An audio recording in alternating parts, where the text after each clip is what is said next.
between Shotzzy screaming every single map and Pred screaming, it just seemed like they really wanted it the most. You know, this roster does have that flaw in those moments where it's like, you know, you need to have some grit and ability to not get flustered at the circumstance. You guys hear that? Which the siren, yeah. That's these teams begging for help because they need it. Welcome back to Reverse Sweep presented by PrizePicks. Download the app today and use code Reverse Sweep for a first deposit match up to $100. All right, guys. So in this episode, before we begin, I think it's only right that I formally apologize to specifically Dashy, Brandon Dashy. If you are watching this right now, I think it's extremely important that I apologize to you for my lack of ignorance around your gameplay, especially with Pred. I did not think that Dashy and Pred on the same team would work. And boy, do I have to eat my words now. I am so sorry. I am not familiar with your game. I did not know you had the ice that you had. I did not know you had the composure you had. And ultimately, you are him. And OpTic Gaming is the best team in the Call of Duty League. You don't only have to eat your words. That's a bold statement. Doug, you're homeless. You put your house on the line. I figured, I know, there's a clip going around on Twitter, and I understand, you know, if I was OpTic Gaming right now, I'd be celebrating. It's 10:30 at night. They're probably out in the 6 celebrating, but I expect a text from Brandon tomorrow. He's probably going to hop on a flight at some point, and I'm going to have to deliver him the keys. So, again, guys, really, really disappointed in my judgment here. I just had to apologize. And again, I just want to say this now in the beginning of the episode, if you guys are still watching. A lot of you guys do not subscribe to the channel. So if you guys can subscribe, please continue to subscribe, because now that I don't have a house, or at least in the next few days when Dashy collects my house or the community takes it from me, I'm going to need a paycheck to come in from somewhere. And the Reverse Sweep, these daily podcasts, weekly podcasts that we do, obviously keep us going. So we greatly appreciate all your support. If you guys could all subscribe on a serious note, we'd all appreciate it. Jesus. No, but honestly, I don't think any of us expected the way this weekend panned out, to be honest. Like, did anyone really expect? I think we all had the top 4. I think that's just locked in, brother. Yeah, that's just locked in. Where the top 4 would fall, and I don't think we had that list accurate at all. I mean, no, I think 100%. we all pretty much had FaZe winning the tournament. FaZe online, they had impressive form. They were on top of their game. They were dominating series even against the top 4 teams. But OpTic ended up, coming through the tournament on that Sunday and playing some of the best Call of Duty I've probably seen a team play. Their form was immaculate. They had ice, you name it. All the players that they needed to show up showed up. Their communication was flawless. They also, I think, their preparation that they put into the event, specifically playing against FaZe, because they ultimately knew that would be their best competition, it paid off. They were able to take a high-rise S&D off them. Granted, FaZe's S&D was absolutely terrible this weekend. They took an S&D off them on that high rise, and then they were able to carry that forward into a victory, which ultimately led them, to beating Toronto in the grand final. So, man, dude, props to OpTic. They were due. They all deserved it, and they played phenomenally. My big question is, oh, you go, Pat. I just wanted to ask, what do you think was the difference between Thursday and Saturday OpTic and versus Sunday OpTic? Because I'll be honest, they did not look good at the beginning of this tournament. I was like, OpTic's probably gonna end up like 4th, 3rd, based on how they looked. Kenny was not playing well. The rest of them were pretty inconsistent. And then I think we got a completely different team on Sunday. So what do you think that was different for them? I don't know. I mean, I think they probably just caught fire. They're even during New York. The New York series was kind of sloppy. You could argue that New York could have probably won that 3-0. But ultimately, they had that break in between their losers match and into playing FaZe, and they just came out looking different. Whatever the hell their coaches were telling them back, whatever VOD they reviewed, whatever warm-up they performed in order to get ready for that series, they were locked the fuck in. Because that was actually some insane Call of Duty that they were playing, especially the first 2 maps of the series against FaZe. And then obviously they just closed out the S&D in a pretty convincing fashion. But dude, I couldn't tell you what it could be. Generally, I was mind blown this weekend. Like, I genuinely did not expect the way things fell. Obviously, we know the top 4 is the top 4, but like the way it panned out is so mental in comparison to what we actually thought was going to happen. I don't know how the hell that OpTic came in today, especially, and delivered the results that we'd seen them. I mean, we've always gassed them. We've always gassed their respawn specifically, but even their S&D, their teamwork, everything across the board was fantastic. And I think that's the difference with OpTic. If they can deliver an S&D, then they're going to be a top caliber team. And at the end of the day, that's what ends up resulting in them, coming out with the victory in the end. Yeah, just to add to that point, I mean, I think the turning point for me with OpTic was Dashy, that 1v3 that he had, or the 1v2 with Cellium and Drazah challenging him from B cut and close court when he was playing A. Insane. I think Drazah took a 50-50 risk. Do I want to run at Dashy? Do I think he's going to plant the bomb? Is he going to iron me? And kudos to Brandon here. I really want to give him his props. And I'm not just sitting here saying this because I have to eat my words. It's honestly genuinely impressive because this form of Brandon Dashy, everyone knows he could shoot straight. Everyone's been saying this forever, including myself. You shoot the straightest in Call of Duty. I don't care. Like, can you make the winning plays? Yes. Yes, he can. He's taking the risks in the right moments at the right times. He's playing his micro timings flawlessly. He only had a split second to get the bomb down, and he held square on that bomb. And he said, you know what? If Drazah wants to run at me, so be it. And Drazah was probably thinking in this moment, I'm playing Dashy. He's going to iron me dark, and he's going to think he's going to get a 2. And that's so stupid. So I'm just going to give him the plant. And he did give him the plant, and he still got gunned by him. And I just think that when you have Dashy in that form, not to mention Shotzzy also playing like an MVP, he did win the MVP, and then Kenny and Pred playing the way they did. We say it every single event. We said no one's going to beat Toronto first event.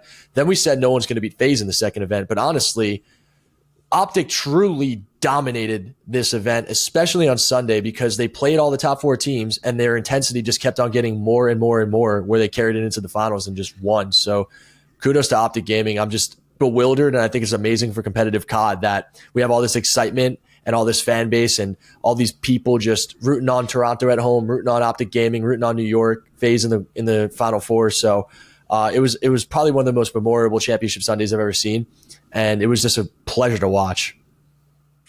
Yeah, I think this probably was the best Sunday we've had. Oh, my bad. I don't know how long. No, I was going to say the same thing. Yeah, CDL era, I think this was the best Sunday. I can't think of any CDL event in the last 5 years where there was a better championship Sunday. Basically every top 4 team played. They went game 5, obviously except for the final. But every match was electric. Every match was close and down to the wire.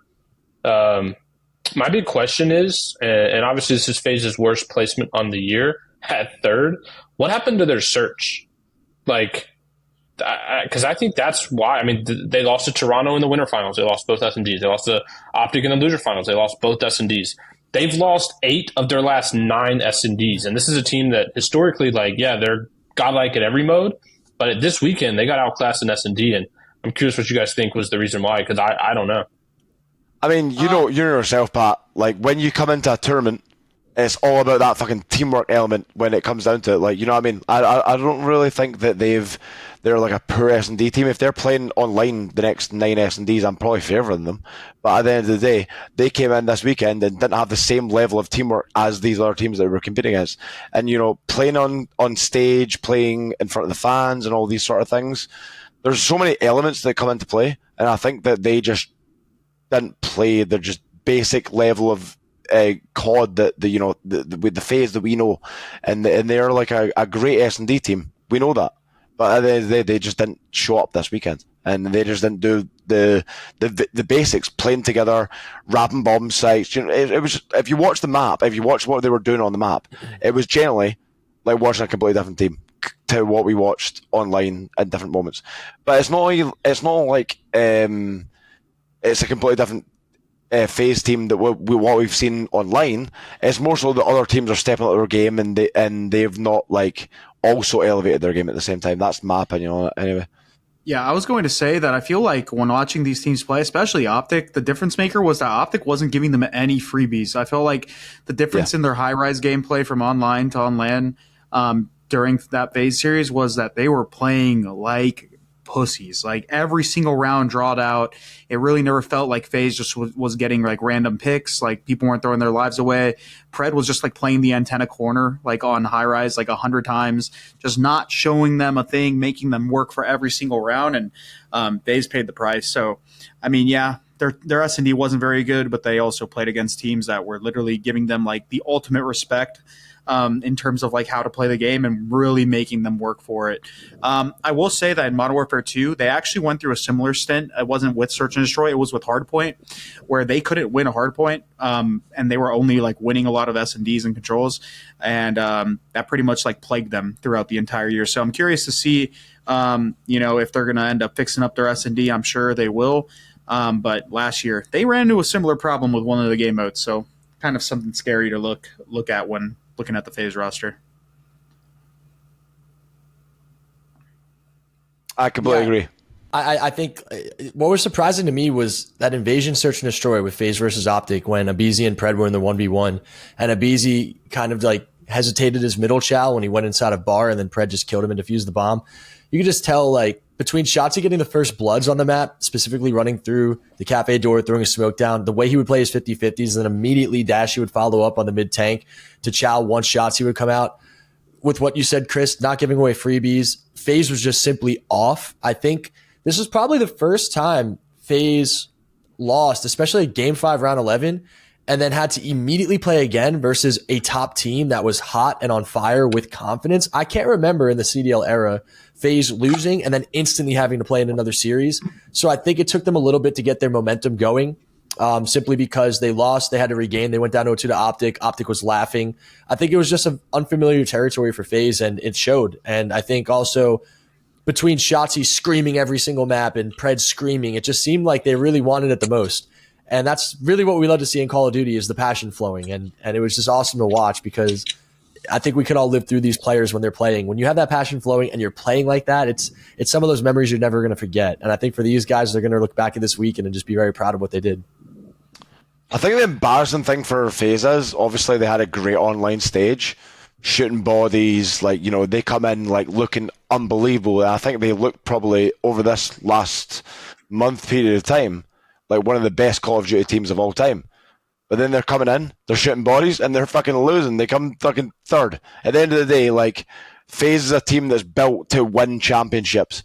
And this weekend was just an embarrassment for them, to be honest. Like, at the end of the day, like, they're literally in a position where they can win multiple different series, multiple different maps. And at the end of the day, they just didn't close out and didn't clutch up and didn't play as a team compared to OpTic, compared to Ultra. I mean, Ultra in the finals, absolutely disastrous. But regardless, I think throughout the weekend, you'd say that OpTic and Ultra played better as a team than FaZe. And at the end of the day, that is the biggest difference that I would say between these three teams. Is just it just always comes down to the teamwork. And at the end of the day, those other teams played better than FaZe this weekend. But if I was to put money on it, and I would put FaZe over Ultra, I would put FaZe over OpTic every single day. But at the same time, when the pressure's on, FaZe have shown, regardless of them winning a championship this year, that they can crumble. And I think that's concerning going into the biggest event of the year. Obviously, we have Major 4 coming up, but after that, we have the World Championships. So FaZe really need to lock in and remember that the online form might not always carry on to LAN. I agree with you. It is a bit concerning. But my thing is, like, one, how often are they going to be put in a situation where they lose winter finals, right, by a game 5, round 11, and then immediately have to play a hot team right away? And also, how often are they going to continue to be bad at S&D? Like, this is really, like, I mean, they've lost 8 out of their last 9. That's unheard of for them, I feel like. And I think that'll quickly get fixed.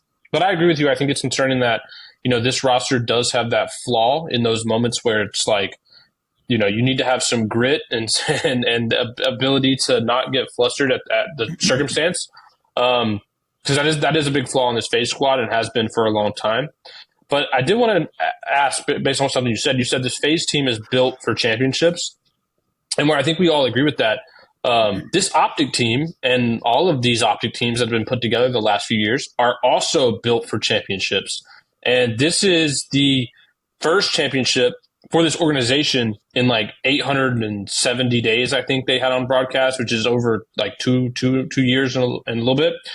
Major 1 in Vanguard, which is fucking forever ago. I don't remember that. So how do you guys think this, like, you know, what this means for them as an organization to getting back to winning? Because they had been on a pretty long drought the last few years. I think this more so just validates the roster that they put together. A lot of people have had their criticisms of people like Kenny, people like Pred, and specifically even people that are longstanding on the roster like Shotzzy and Dashy. But what Ken contributes to this roster is literally like something that you just can't see in the scoreboard. Every single time you go to a listen-in, and granted, a listen-in is a small portion of the game, Kenny's communication skills in terms of like how he's directing flow, how he's confirming what people are doing, how he's like making sure that his teammates are helping him in the right scenarios, and how he's setting up plays that ultimately turn into victories, even small victories during the map, is like something that you just, it's actually like insane to listen to, because he's basically doing it all, especially when he's performing at the level that he was performing in the last couple matches that they played. And then Pred had a rough portion of like play in the last stage, where people were criticizing him for playing too slow. But I think at this major, he really got back to that like super aggressive style play where he was just kind of hunting down players and just speeding up the tempo of the OpTic team. On top of that, in the listens again, you just hear the energy this guy was bringing to the team. He was getting hyped. He was screaming nice. He was screaming dead.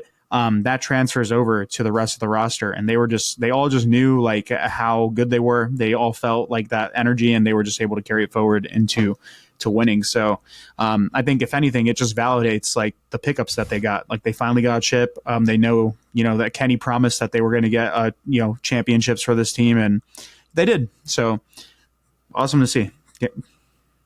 I think it's also just to note, it was 805 days, Pat, since they last won a championship. We just got the note. 805?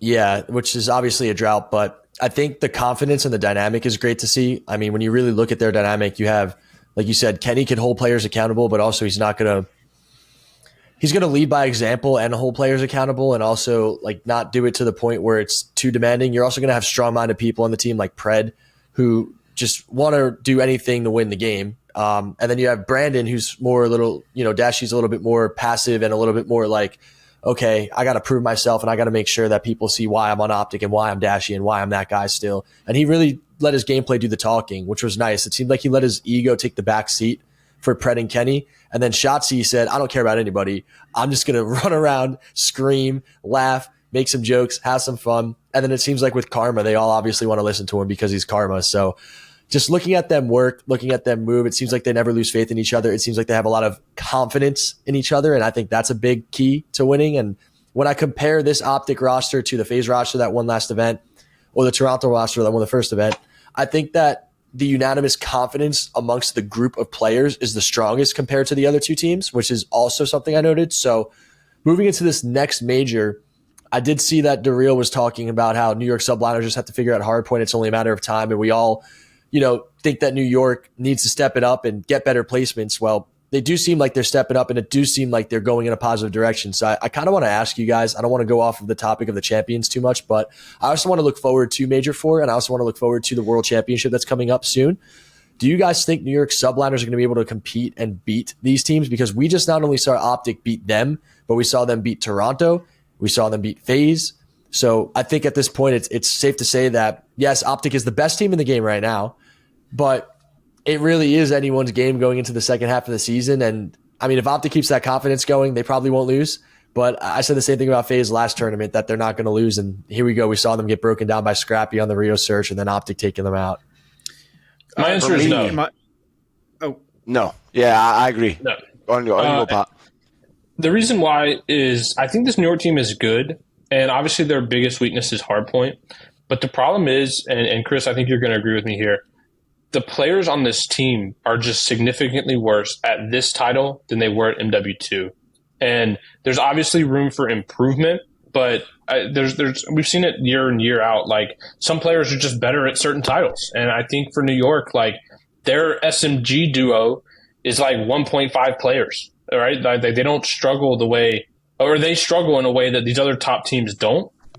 Kismet obviously is not as talented at this title as he was at last year. Like, last year he was literally 99 overall. There were moments where he looked better than Hydra on the map, and we haven't seen that at all. And that's been all year long so far. And on the flip side, their slaying is just so inconsistent. And you can get better as a team. You can, you make better plays, have better setups, whatever that is. But at the end of the day, if your just core roster is not as talented at a certain game as you were last year, and the other teams are better at this title than they were at other ones. I just think they're limited in that aspect. I think they'll always be better than 5 through 12, and I think they'll be able to play these top teams close. But I just feel like there's the top three, and then there's them, and they're almost in a talent diff situation where, like, we talk about the top four and everyone else, where the top four are just talent diffs. I almost feel like New York's in that kind of bubble compared to the top three, where they lack the consistency that every other top three team has, in my opinion. I agree. I think that if you look at the teams and you look at how New York performed this season, I think right now I would almost see it as like a 3 and then a 1 and then the rest of the teams. I think they're better than all the other bottom, like, you know, 5th to 12th. I think they're better than them. But at the same time, they've just not got that same edge that the New York had last year. You know, that New York team last year, you know, if you're going like a game 5 and they're in these tough environments, you really believe that they could win those moments. But now I just think they've lost that. I don't think they have the same confidence. Obviously, they made roster changes. They dropped Priesta. They brought in Sib. And don't get me wrong, Sib's a great player. But I think that they've lost that same confidence in those tough moments and hard points and respawn and S&D, etc. And they are continually in these moments and losing. And I think that's probably the difference. But at the same time, New York could come in and then potentially win an event, and they're such a weird team, and I think that's one of the things that's been strange with this New York roster the entire time. Even last year, they won the first event, and then they had a period of time where they were really bad, and then they won the last event going into champs, and then they were the favourites going into champs. But like at the end of the day, I think that they're just a team that is very inconsistent at different moments. But at the same time, I think that they've lost the belief in themselves. Regardless, last year, they'd be in those moments and they were like, oh, we've won the first event. We believe we can win this one. But I think they've lost that, to be honest, just from what I'm seeing. But they could prove me wrong. We'll wait to see what happens. I personally just think that this game, with the meta that is now, you live and die by your SMGs. We're playing maps like Rio. We're playing maps like Six Star. We're playing maps like Vista. They dominate the map pool, the sub-heavy maps. And when you have Kismet on your team who is just not performing well consistently enough in respawn game modes, you're just not going to find consistent success. Don't get me wrong. They are a great search and destroy team. They've been good at control. Their hardpoint is just so terrible. Like, they are legitimately losing hard points to like bottom tier teams, like a decent amount. Like, their HPs are bad. And it's not even to the point where it's like, oh, they're bad in relativity to the top 4 teams. No, they are just bad in the entire league. That is unacceptable. Yeah, they're a top 4 team. They get away with it because they can still split 50-50 hard points when it comes down to playing against the lower tier teams. But when it comes to playing the top 4 teams, it's like they're guaranteed to go game 5 if they're playing well in search. But like, you can't rely on just winning 2 searches every single series. Like, you're not going to get by that way. The only way that this team finds a bounce back and maybe is able to channel a event win is if they improve in hardpoint, and Kismet just plays better. Skies has been pretty consistent throughout the entire season. He's had his moments on LAN, but he also has had his struggles. Sib, again, he's the same as Skies. He's been good, and he's also been bad. Hydra's really the only consistent piece on this team, but a lot of their inconsistencies don't stem from like S&D. Like, I don't go and watch Dante or Skies or Kismet. I'm like, wow, they're bad S&D. No, they're all good S&D players. They do well in search. When it comes down to those hard points, that's where you see their up and downs in slaying, and a lot of it stems most of the time from Kismet putting up low damage, high engagements. He's kind of like playing like a hook role on a team that can't afford to have a hook role, especially against those top 4 teams. That's why you see Seattle, for example, they're not being top 4 teams. Like, they don't have the slaying power that matches their aggression playstyle, and Kismet's in the same boat. Like, he plays this aggressive playstyle, but he doesn't have the slaying power for it. So they need to go back to the drawing board. Kismet needs to go back to the drawing board. He needs to really find his rhythm. This team needs to find their rhythm, because if they want to win an event, which, hear me out, if they do improve their hard point, if Kismet all of a sudden becomes better, yes, I don't think he's as good at this game, but you never know. You know, players can improve. Shotzzy improved a lot over the last couple of stages. So prove me wrong, Kismet, but he needs to step up, period. Well, we're talking about all these teams that are built for championships, and I think we need to talk about one more team, the reverse sweep squad that's built for PrizePicks championships. PrizePicks offers all maps for every match, as well as stats like kills, headshots, first bloods, and many more, which give us a chance to make more educated picks. And if we jump in to our last weekend or this weekend's PrizePicks, our power play, we're going to have to look at some roster changes because we each picked a person. Chris, you had two, and you guys let me down. No, you went 1 for 1. Doug lost and I won, but you guys let me down. I picked Scrap Moore. It was a lock. And then Vickle, obviously, he had a decent series. Miami did as well. We'll talk about them later. aBeZy got World Starred as predicted. And then Pred in their series against Carolina obviously had less than his projection. But I need to hear some excuses, something. Give me something, guys, because your picks were not looking good. Mark, by the way, you obviously weren't here last episode. We each picked a player. Chris picked 2, one in place for you, and we were going to see how each of us did.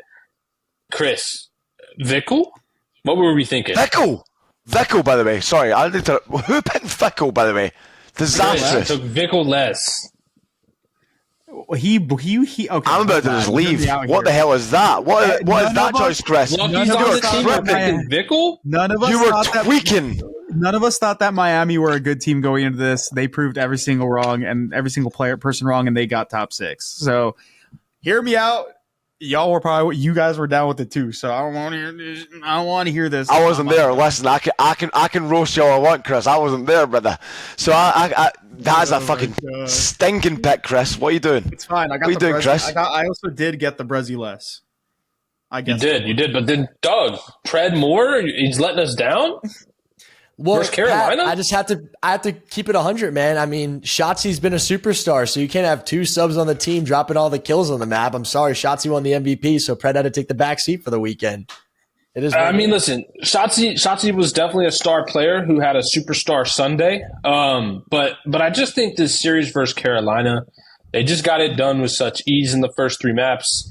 There just wasn't any kills to go around. Carolina's not on their level. But luckily, we jump forward to next week when the matches are back. We got Seattle Surge against Toronto Ultra, Minnesota Rocker against Boston Breach, and Carolina Ravens against LAG. Do we want to do the same thing? We each get to pick and we go from there? Because I kind of like that vibe because I get to know that when we come back and do the show, I can blame you guys if you have bad picks because I know my picks are going to be good. Well, I'll tell you for a fact. I ain't vibing with anything on Toronto Ultra. And I'm saying this from the Toronto Ultra head coach's apartment. That's literally where I'm at right now. And honestly, I am not feeling great for this series against Seattle. I'm not going to lie. I'm thinking after that last one, they're going to come in slow. And I'm feeling someone on Seattle, to be honest, to have a good series. I mean, I still think Ultra are going to win because, how it's been with the top 4 all season. But at the same time, I think I might go like 0-4 more, personally. That's kind of like...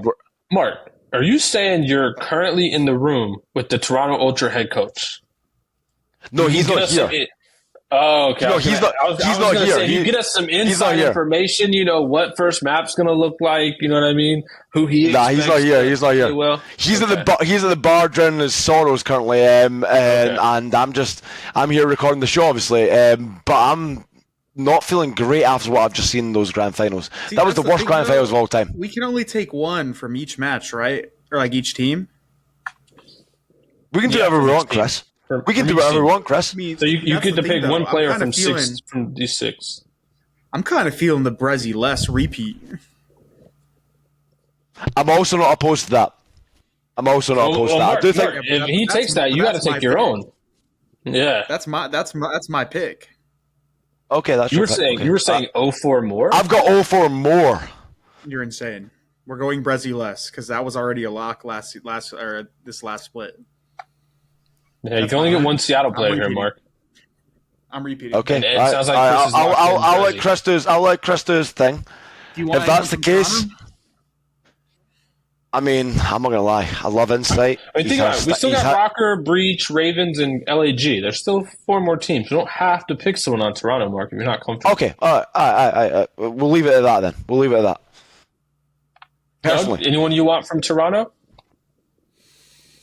I think Scrappy Moore is always a guarantee. I feel like Insight Less makes a lot of sense, but I don't really know what to expect because they just got 4-0 sweeped in a final, so I don't know if they're going to come out flat or they're going to come out with something to prove in the next stage. So Yeah. if I had to pick one, I'm just going to say Scrappy Moore because it's the only one that's consistent. But but you don't have to pick one. It's do you want someone on Toronto? You still get to make any choice from those other 4 teams. You can choose something from the other teams. So read the matches again, and then just choose based on who those teams are.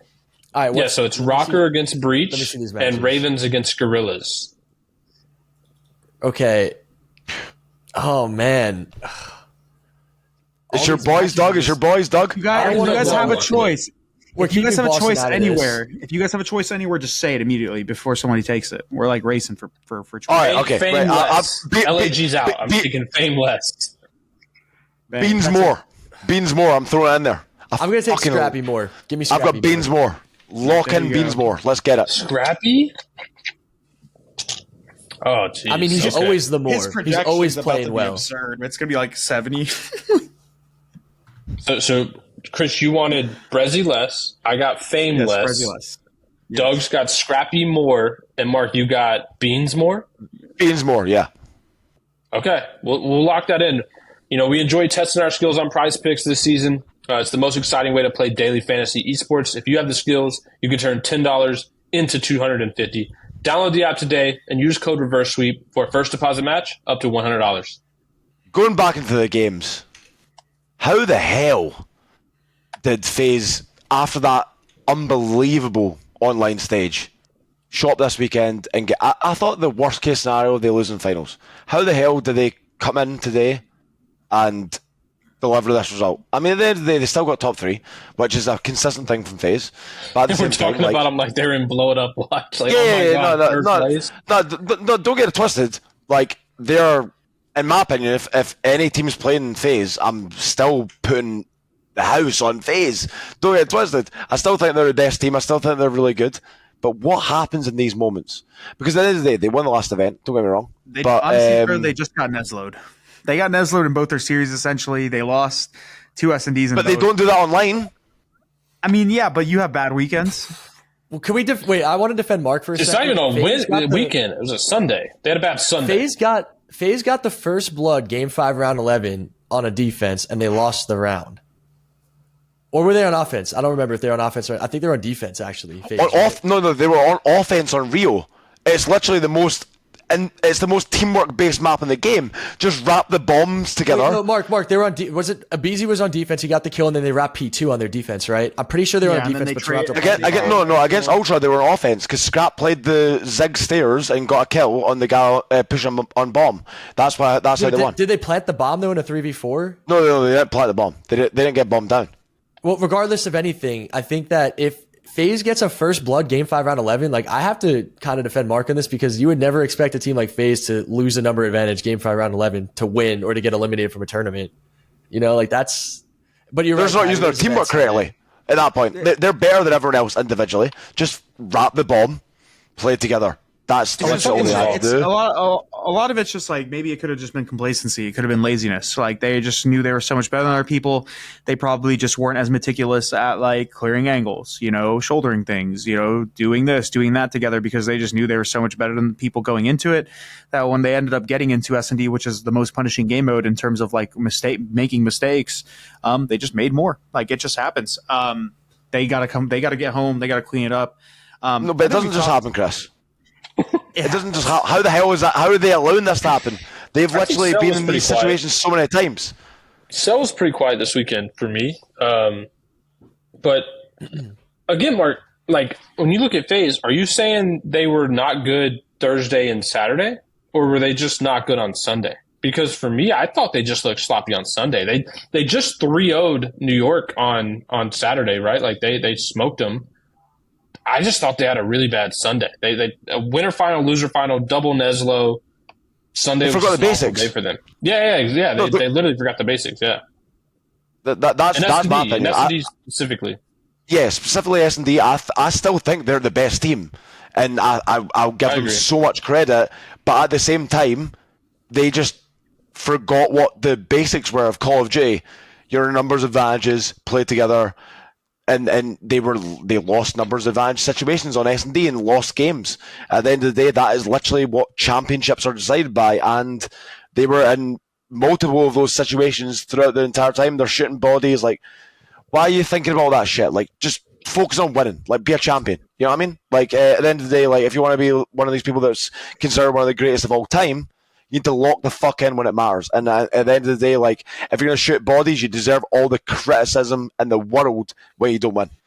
Pat, have you been there before? I know you shot bodies. You've had highs and lows, and you're one of the GOATs. Have you been there before on both sides of this coin as well? I feel like you have. I mean, if you want to count like losing to Chris's team at that BO2 event or losing to your team at US Open, I don't know, because to me, like, even though we lost, in the back of our mind, we still knew we were the best team, right? We didn't feel beaten. We felt like we gave it away. And I have to imagine that's how FaZe feel right now. Like, I mean, Chris said it. If you get Neslo'd in series where you're like, and granted, some of your typical stars aren't performing as well as they usually do, but you only get Neslo'd and you're still taking it game 5, round 11. You guys are watching VODs back being like, holy shit, we were doing some of the dumbest shit we've ever done in our lives. I can't help but think like they're watching this right now and they're going to brush it off, right? Like, obviously you lost and you're going to be disappointed, right? Everyone goes through that as a competitor. But I feel like their confidence level shouldn't waver, and I don't think it will. I think they're going to come back into this next online stage. They're going to dominate as they typically do. And I think we'll get a different FaZe next event, just simply because of how they lost. Like, they've had times in the past where they've lost events and it's like, what the fuck just happened to FaZe? Like, they got 3-0 or 3-1 and the respawns, they got dominated. This wasn't the case. Like, they were still taking the respawns, and even the one they lost was super close. Like, even that Toronto one, that Karachi hardpoint, Toronto clutched up. Like, there was that one rotation where Toronto just made an absolute insane clutch up. And I just have to feel like they're in their mind, they're just like, man, we just got Neslo'd. Like, they got to brush it off, and I think they will. I will say, though, I don't think I've ever been in a situation, and I can't remember in recent memory situations where the team in winter finals lost in a game 5, round 11. Like, you've lost in winter finals before, but how often does game 5, round 11 heartbreaks happen? And that's obviously how they lost to Toronto, and then immediately had to play a red hot OpTic. And OpTic started out, up 2-0 in that series. Obviously, FaZe bounced back and then lost game 5. But that's a tough thing to come back from for any competitor, is when you're like, you instantly lose in a heartbreaking way, and then you're playing right away. So yeah, I think FaZe is probably going to shrug this one off. Obviously disappointed with third, but I'm not. If I'm them, I'm just going back to the drawing board for S&D. Like Mark said, getting back to the basics of what makes FaZe so good at search, and I think they'll be fine.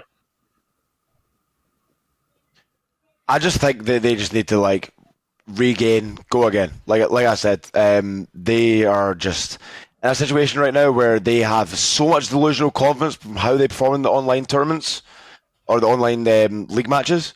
They just need to go back to basics, like I said, and just focus in on that. And I think they're still the best team in my opinion. But is this now the third time that someone went 7-0 and didn't win? Like, we've never seen someone go 7-0 and win the event. Great point.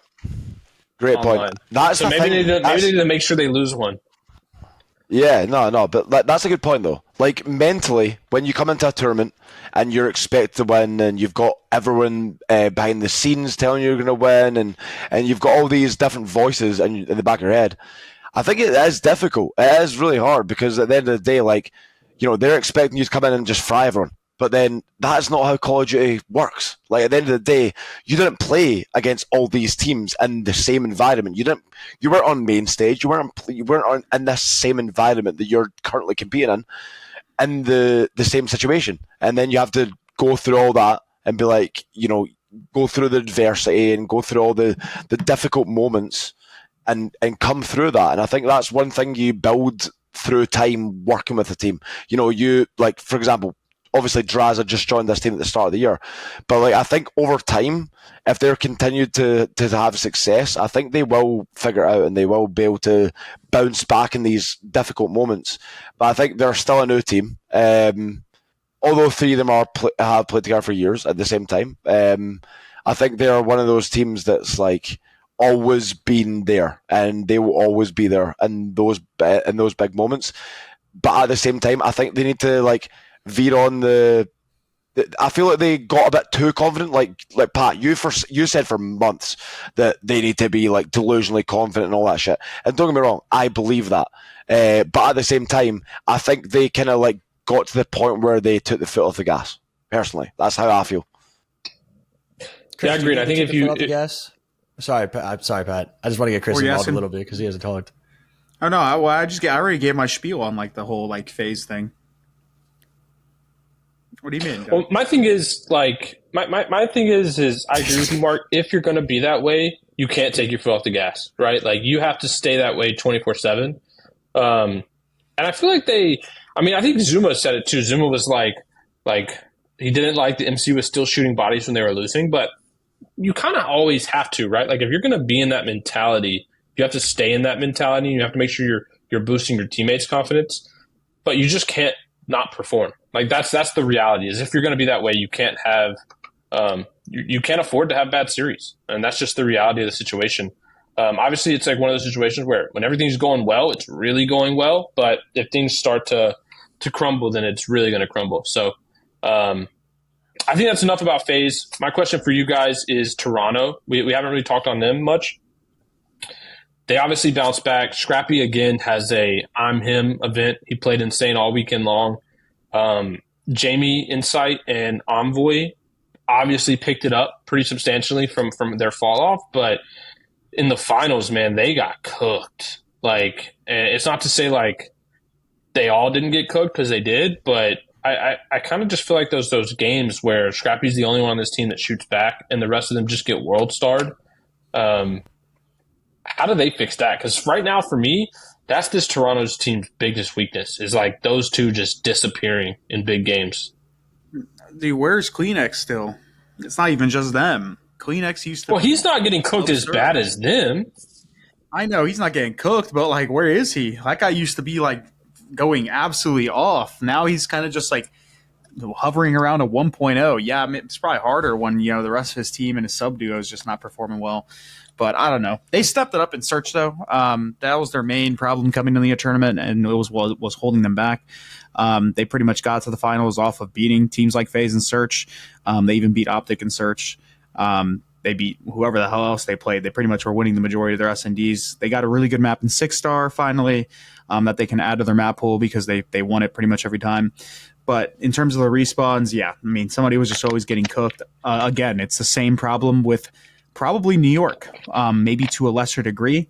They're probably just not as good at this game. On top of that, I would like to think that although Insight still has like moments where he plays good in series where he plays good, I think that the new map pool does him no favors. Whenever they're playing maps like Rio, whenever they're playing maps like Vista, 6-star and stuff like that, I've seen Insight throw up some really stinkers and really slow series where he's just not getting involved.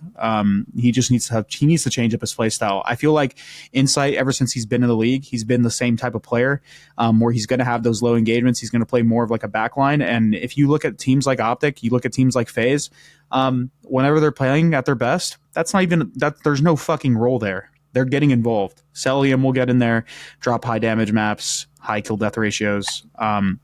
You'll look at players like Kenny. You'll look at players like Dashy. They'll get in there. They'll get involved. Insight has been the exact same player the entire time of his career. He needs to evolve because eventually, it's gonna hurt him like it is now. In terms of Envoy, I mean, Envoy's always been pretty streaky, like forever. Like he's always been like a pretty damn good player, but in terms of just like relative consistency, he's always been streaky. I think they all just need to find their groove to a degree. Kleenex, Envoy, and Insight. Some to more or lesser degrees. For me, it's more so like it's something that Mark and I were talking about before we even started this episode. It's something that we've seen regularly from Insight and Kleenex when they go into these finals. I saw Kleenex was crying his eyes out after they lost OpTic today. I think that was the most devastated I've ever seen him after a loss, because I've seen him in these moments get heartbroken so many times.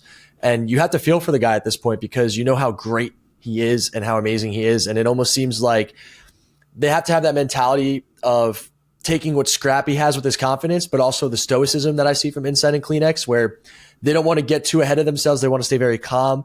I think they need to adapt a little bit more of that screaming confidence that I'm seeing from Shotzzy and Pred in these big moments, but also I think Scrappy needs to develop a little bit more of that stoicism before the moment happens, because, you know, champs last year, after they beat FaZe this event as well, of course, Scrappy should have his moment and do his thing.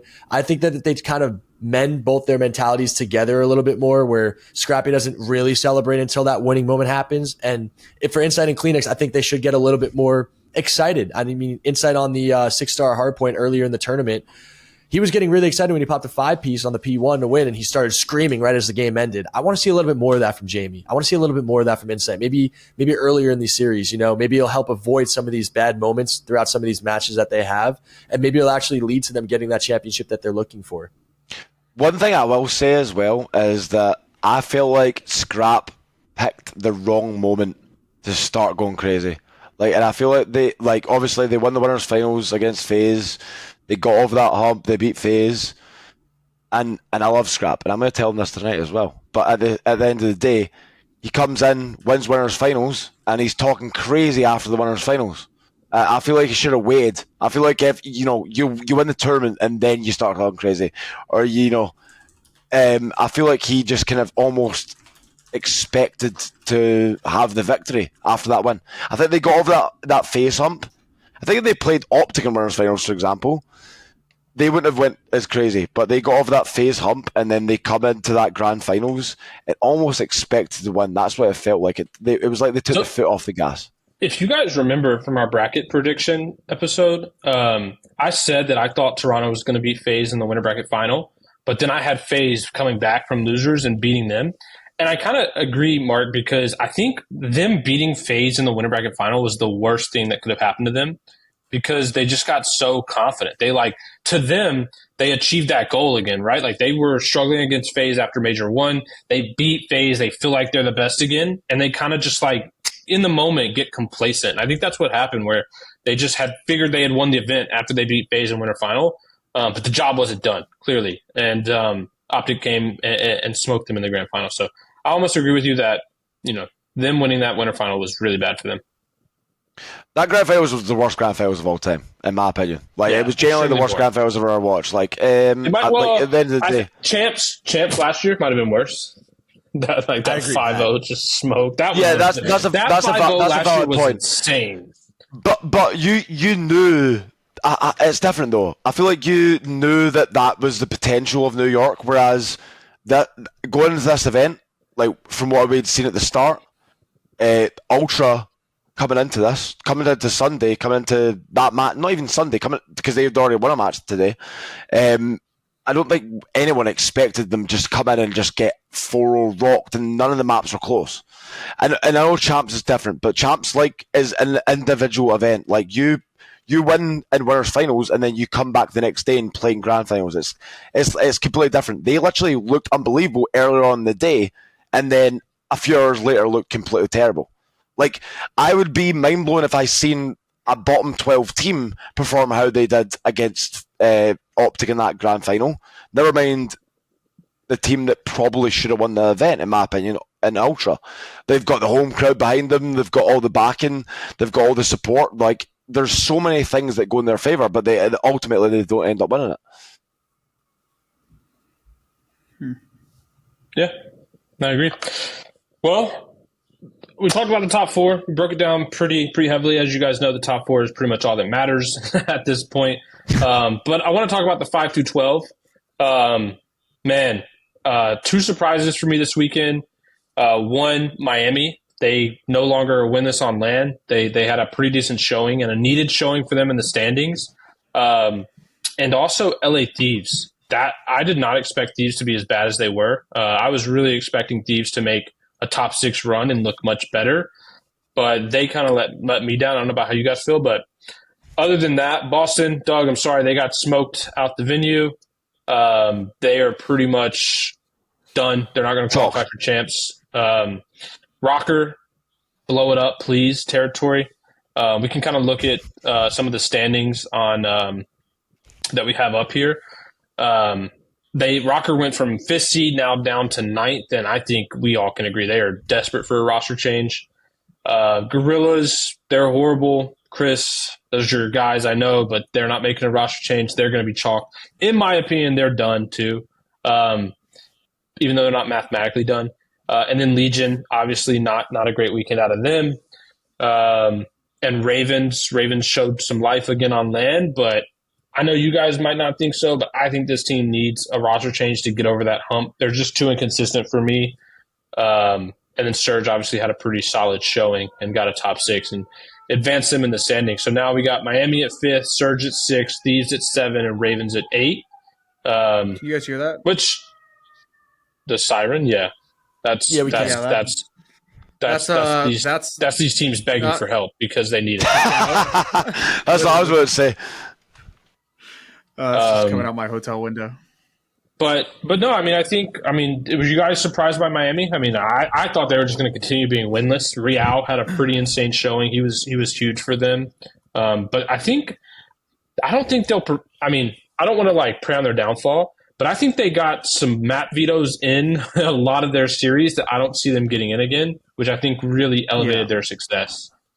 I definitely agree with that. I think that they come in and they've had a great event. At the end of the day, I think that they're still one of those teams that, we say it every fucking weekend. Like, they're from 5th to 12th. I could still see Miami next weekend losing to Minnesota or Carolina or something like that. I think it's just an absolute toss-up. Like, from 5th to 11th is 20 points difference.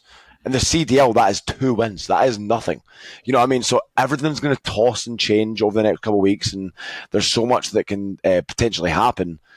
So I don't really want to necessarily sit there and be like, oh, Miami are like a top 5 team or anything along those lines.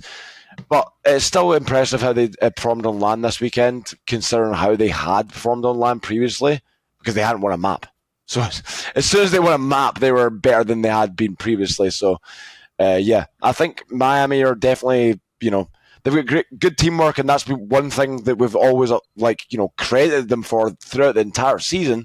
But I want to see it more consistently. I think that's what we all want to see, because we gassed them up, we've roasted them. Let's see it consistently every weekend. I want to give a shout out to Lucky. I was very hard on Lucky in the past because I just always felt like he just wasn't playing with his team, but I feel like he's really clicking well with the new roster change with Real.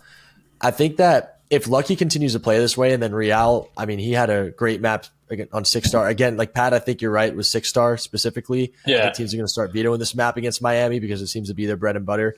But Real just seems to be a really great piece for this Miami roster with the way that he's playing. It seems like they like to play around him as well. It just seems like he's set up to be their superstar, and then Lucky seems to be like the 1A to Real. So it's a really interesting dynamic, and I'm really curious to see the way they're going to progress too, because like you said, these standings are so close for top 8 relegation for the World Championship. And I'm really looking at Lucky now to continue to play the way he just did at this tournament moving forward into these qualifiers, because I was very tough on this guy in the past, but I got to give him credit where it's due. I was very impressed with what I saw from him this weekend. I was going to say I'll touch on all the teams basically that pretty much were relevant in this tournament. But yeah, there's only 4. Heretics. I'm talking about the teams that didn't get double first rounded or limbed right away. But yeah, the Heretics, they looked great at points in the tournament. I think they could have potentially upset one of the top 4 teams at one point. Granted, they did get some of their stronger maps. I feel like they were playing some pretty decent hardpoint, and they've been a pretty solid S&D team now with High Rise and 6-star being maps that they're pretty reliable on now. They can pretty much go either direction depending on vetoes. I'm actually curious how that's going to continue to develop, because, again, I feel that same way about Seattle. They were getting a lot of 6-star hardpoints, a lot of 6-star S&Ds, and they were pretty much carried forward throughout the tournament because of them. I want to give a shout out to aBeZy. aBeZy played phenomenally for his team. He finally got back on that main AR role after making the roster change with 04, and he's looked a lot better since. In terms of everyone else on the team, I think 04 actually has shown, that he can be a good player with even a lack of respawn experience. He's still finding a way to make very explosive, difference-making plays in hardpoint. I feel like he's got a good head on his shoulders, so I expect to see his career develop well, I hope. As far as the rest of the roster, like Brezzy and Hook, I think aBeZy's not good, like, at all. I feel like this team could probably benefit from dropping aBeZy. And then on top of Hook, I think just has like a very unique play style that helps their team, at least their current version of their team, kind of like be competitive because of their like just insane aggression and just absolute chaos that this man causes on the map. And then he also had that really explosive S&D where he basically almost dropped the kill record. But outside of that, I mean, I don't really know where this team's going to go. Same with Heretics. I feel like Ravens, although they did get top 8 and they did lose to Miami, I feel like in a way that's kind of an upset because I feel like when it came to the top 4 teams, Ravens actually put up a pretty damn good fight against OpTic. You could say OpTic was playing bad or whatever, but Ravens have always been found a way to like look pretty decent. Even if Gwyn overperforms on LAN, you get Fellow who's overperforming, I guess, for his standards, right? When it comes to LAN, but I don't really know what direction any of these teams can go in. If they do all decide to make roster changes for whatever reason, I wouldn't be mad, but I don't really know if it's going to be able to benefit them or not. I feel like at this point in the season, with how consistent they've all been looking at least recently in recent form in comparison to teams like LAG, in comparison to teams like Vegas, who obviously just made their roster change, LA Thieves, I don't know what happened to those guys. That's a question mark, so we can talk about them in a second. I don't really know what direction any of these teams should go in. But hey, they came out, they got some CDL points that were much needed for them. That's a good question. Like, do you think teams now at this point in time should be making potential roster changes going into the final event? Absolutely. And what teams would you say like are most in need of making a change? Rocker, number 1 by far. They suck. They're just they're pissing away. Dude, they had the 5th spot. They obviously they had a pretty good Major 1. They had some good online. They were getting points. They were high. They've just been getting caught, and this roster sucks. They need to make a change desperately.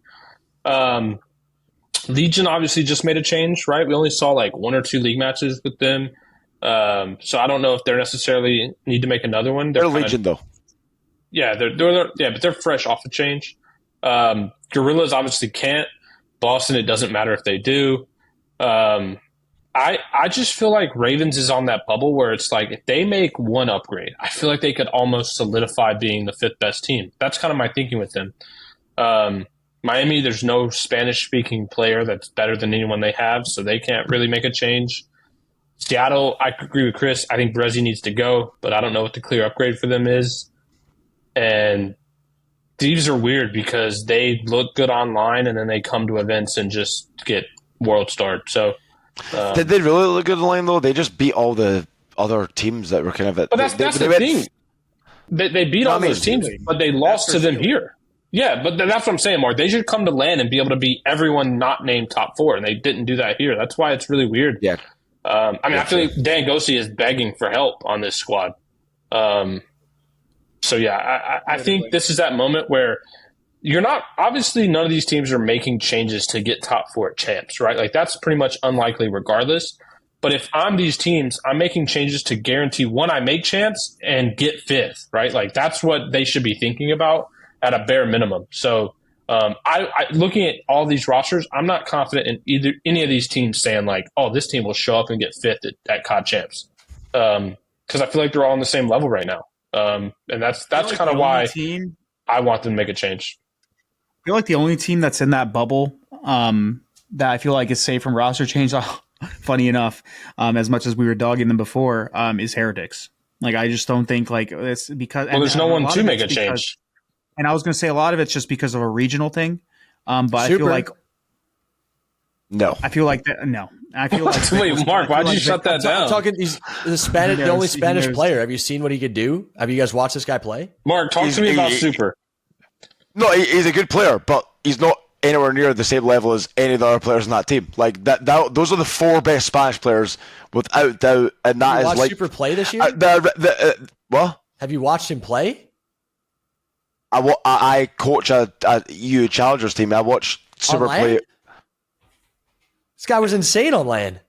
I mean, maybe every now and then, but I've watched them play multiple times. But I personally believe that there's no other players in Spain that are better than that 4 that is currently on that Heretics team, or that Miami team. when it comes to pretty much every other team, like I don't think Ravens will change. I don't think they should change. I think they're fine. But a lot of people are saying either Fellow or Clay, which is kind of weird because at least on land, like those guys were literally absurd for them at points, which is insane. But the main culprits here, I'm gonna tell you now, is Rocker, like by far. Lamar has been in the league for far too long. I think he's had some good stints, but I think he's had way more bad stints. And you can say what you want about him, being a good leader, teaching players how to play, blah blah. With the level that we're at in Call of Duty now, like if he wants to keep being in the league, I think he would be much more beneficial as a coach. It's not even fucking close. And then on top of that, you could also make that argument for maybe like Gunless. You can make that argument for Lins in terms of recent performances, but I personally wouldn't get rid of Lins. I still think he has a lot more potential in him. But the ARs on this roster are letting them down hard. Like they are easily the slowest team in the league when it comes to just like how they play. And they're terrible. Slasher's a free agent, Chris. That's all you got to say about this squad. Yeah, you actually made Slasher's a free agent. Dylan Rex is a free agent. Like, yeah, when we were on the flank and you were talking about it, it actually is kind of mind blowing that Lamar is still playing and Slasher isn't. Like accolade for accolade, bar for bar. Like you can argue that they both bring the talent same for talent right now. Team, but Slasher is literally a infinitely better player. Sorry, yeah. I'm not trying to be mean. Just trying to be as honest as I possibly can. On top of that, LA Thieves. I would personally not be mad if this team tried to get rid of Kremp. And I'll tell you why. He just lacks a lot of discipline. I feel like his role on the team is to be that aggressive slayer, put up damage, put up kills, and he is not delivering at all. What role does you don't think this Steve squad should go after Dylan Rex?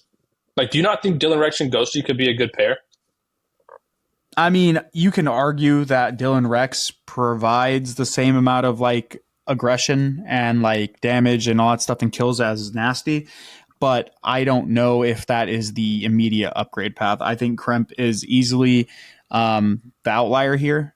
He just why not make two? Their sub duo. I mean, you could. I mean, like I wouldn't be mad if they tried. It doesn't matter.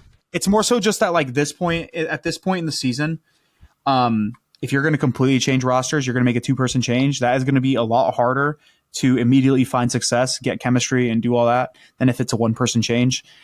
They could, by any means, make 2 changes and become a much better team. But then they can also make 2 changes and immediately become a worse version of what it feels like kind of how Boston, kind of how the current Minnesota Rocker team is that made 2 changes. Like making a 2-person change this late in the season is just risky because you like void a lot of the chemistry you have. So as I will say, this is I think Dylan Rex is good, and I think in another world where they had more time, maybe a Dylan Rex and somebody else for Kremp or like whatever could potentially make this team better. I don't think that's the right path, and I also think Nasty's been all right. He's been good enough. I think their sub duo is just terrible. Like not like I like as a unit. And I think Joe's been good. I think Joe actually plays like a good role on this team. He's very selfless and yeah, he's been fine. Ghosty just needs some fucking help. They need another sub slayer that's going to put up kills because right now the only person putting up consistent kills is Dan most of the time. Yeah, but don't you think consistent kills are based off of the dynamic of the players you're playing with? Like Dan can play with anyone and put up those amount of kills. He did it with Afro. Let me just say, I definitely agree with what you're saying about Dan because I've seen Dan play both sides. I've seen him be the selfish and the selfish player, and I've seen him do it. But I also think that players like Ghosty are very hard to come by, right? Like I just simply think that's the truth. Players like Ghosty are very hard to come by because he's very adaptable. To please him. I'm sorry? Because if he's not, that's why they should do whatever they can to please him. Because I'm sure he's not happy with the team. If he wants to, let's say, drop somebody, like I'm doing it. I'm sorry. He needs help.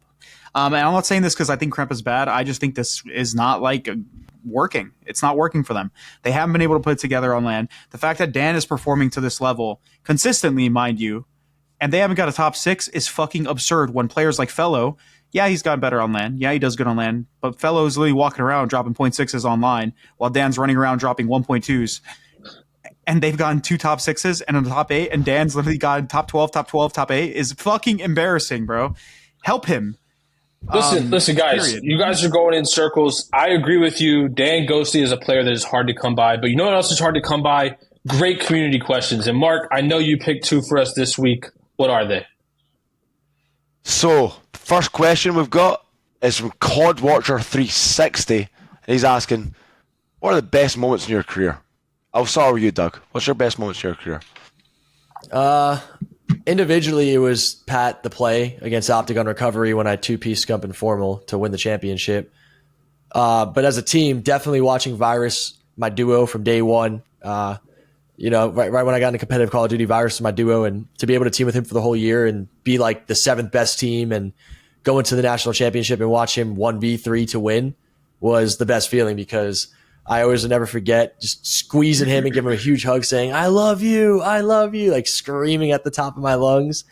And definitely the national championship, giving Virus the hug after we won was the best feeling. What about you, Chris? Cheesy one to say is winning champs, but truthfully, it's winning my first event ever. Well, not event ever, but winning my first event in my MLG Dallas in 2013, I think. No, actually, it was like a UMG. I remember in MW3, it was pretty awesome to win. But I think probably winning MLG Dallas topped that feeling, because I felt like that was back when MLG finally got the stage and they had all the crowd and stuff like that. So winning my first event at an MLG tournament was the best feeling. What about you, Pat? I have 2 that are pretty much tied, but this makes me also think, we were talking about how much we missed James a few episodes back. I was on YouTube. And I got not in that way, Mark, but I mean, James could add to I'm joking. You know what I mean? But no, I was on YouTube. And I got a recommended video. It was actually Scump ranking his best moments. It was on the PlayStation Esports YouTube channel, and I thought he had some pretty good ones if you want to check that out. But mine are the AW Championship with Doug. Obviously, I had the hand cut. We beat OpTic in 2 best-of-5s. That was pretty insane with everything that kind of went into that event. And then obviously second was winning World War II champs, because it was just like the boots was back, and we were able to bring that win in what I believe and a lot of people believe was one of the most competitive champs of all time, just because of how many teams could have won it going into that weekend. Yes. What about you, Mark? Personally, for me, I haven't got the same accolades. I have not achieved the same as you guys. But Black Ops 2 was my first year being a pro player. And I came in and I was playing against Chris at my first event as a pro player. You smoked him? Got smoked. They just won champs that year in Black Ops 2. And I was sitting there like, that might be nice. That was a G50 in London. I was like, but I lost the Pat in the finals, so we won't that was talk about it TCN. anymore. That was the we won't talk more about the tournament, but winning winning a match against the team that won world championships that year was like a good moment for me. That was recent. That was like 2 months after champs too. Wait, Mark, who was the team? Yeah. Was it Gunshi and XLNC? Was that on? No. It was Rich, Moose. Flux, who I'm in his apartment right now, and who's obviously the head coach of Toronto, and Monksy. Yeah. And Wait, it wasn't Moose? I remember Monksy. I thought it was Moose. No, it wasn't Moose. No. Moose was wasn't on in the team at that Ghost. point. Moose was in Ghost. Yeah, Moose was in Ghost. Yeah, He was decent. I liked him. But generally, obviously we didn't win the event. We lost the Pat in the finals. We'll keep that quiet. But at the end of the day, I think for me, I was a fan of COD. So being in those moments was obviously enjoyable for me. So I think that was probably I'm one glad of the. to know one of what the- part of one of your happiest moments, Mark. yeah, Since I you home remember. in a skyscraper, Chris. We were I in a remember skyscraper. Chris coming up to me. I remember Chris vividly coming up to me and going, "Yo, what are you running your AMA?" I was like, "FMJ, mate," and he was like, "Really?" I was Wait, you like, "Oh, sounded Jesus." that bad? You had him asking for classes? Yeah, he was asking me for class. He was the world champion, man. He was asking me classes. I was like, "What's going on here?" Because that was early BO2 when we all swapped off the MA, and people were still using quick draw MA. You know what I mean? So fucking FMJ, Yeah, they were idiots. They were idiots. Yeah. The meta ended up swapping, and people started using way more FMJ because that shit was Yeah, that shit was nice. I was shooting Chris through every wall on the map, but we didn't win the event. So to be honest, apart from that, I'd say winning my first event was probably my most vivid experience, because at the end of the day, you have as a competitor Pat, Chris, Doug, you know how it is. Regardless of the money or anything like that, if you leave the event as the person who's actually won the tournament, That's all that matters at the end of the day. Coming second, winning a match, like, that doesn't matter. Like, who cares? Like, no one cares. Like, at the end of the day, like, you want to win the event, you want to go to every single event and be a champion. So I'd say winning my first event was probably definitely my most enjoyable moment, for sure. But the next question we have is from Larry McDonald, and it's a question from me, actually. And he said, but I'll go bring it to everyone. He says, who is one EU talent that never lived up to their potential? I mean, the easy answer is Dylan Codd, but we won't talk about that. Personally, my favourite teammate of all time is Gunchy. I thought he was unbelievable, but like he's an OG. But before else's time. But have any of you guys got any answers about EU Codd or? Gunchy's a good shout. Gunchy's a good shout. I'd probably say Jerd. I don't know. Jerd had a great career, but I think he could have had a better career. That guy was fucking gross for like a long time. I still remember I played him way back in the day in BO2 at the beginning of it when he was playing with like shitters. And then like just like later down that year, he started getting better and better. And then he just became like absolutely unreal. I think he could have had a more solid career, but I think back then it was way harder to like start coming over here and competing. And by the time he kind of did that, it was like, he didn't start to fall off, but I'm sure like it just got like the opportunities he could have had earlier in his career like didn't really carry over because he was trapped in Europe, basically. If we were gonna go from like a former old school player, I would think Gunchy, because I heard a lot of great things about him and I never was able to play against him, but I knew how great he was and how renowned he was in Europe early on in Black Ops 1. I think he went to the national championship in Black Ops 1. And then he kept playing for like maybe one more year. I think he might have stopped in Ghost. Correct me if I'm wrong with that, Mark. But he stopped playing for a little bit. Yeah, he played a little AEW, right? He played AEW, but then he stopped, and then he came back World War II for a little bit. But yeah, you'd probably say AEW is probably the end of his career, to be honest. The one I would say that really stands out to me, who I saw with my own eyes, because I never watched Gunchy's game, was Emigrant Shane in MW19, because that's when I really started to come into the CDL, and I was on the bench of the New York Subliners looking at trying to play in the Challengers and seeing who's running Challengers and playing well, and Emigrant Shane was the one guy I was watching, and I said, wow, okay, like if I'm going into Challengers, this guy is not going to be easy to play against, and I don't think he ever got the opportunity to play into the league, so I don't know if it wasn't that he didn't get to live up to his potential or if he kind of just got gatekept by the CDL. But that was one player on my radar that I watched, and I said, that guy is special. Yeah, that guy was good. That guy was good in 2019. It was really good at S&D. I'll give you that. I think that the big thing with him was that he wasn't really that great at respawn game modes, but he was like generally one of the best S&D players in Europe, like history. Like generally, he was unbelievable. I used to play in so many different tournaments with him. He was so good. But I could play. Reminds me of Pharaoh when I watched him play. Honestly, rest in peace. Yeah, at least for S&D. Then. I would probably say Excellency. Even though I think he had a pretty good career for his time, he was like one of the original European players that like I watched. Like this goes back to like the MW2 days. He obviously went to like the COD XP and stuff like that, and he was streaming back then. So he was kind of one of the first ones that I was aware of and knew was good, but it just didn't translate to like, as time went on. Like I don't think he had the same opportunities, but yeah, no, that's a pretty good question. A little European history. Yeah, that was a little bit of a European history lesson, and I really appreciate all the questions you guys have put in the comments section below. Make sure you keep them coming. But that is it for us here on Reverse Sweep, presented by PrizePicks. Download the app today and use code Reverse Sweep for a first deposit match of up to $100. Like the video, keep those amazing comments coming, and subscribe to the channel. We'll see you all later. Peace. Peace.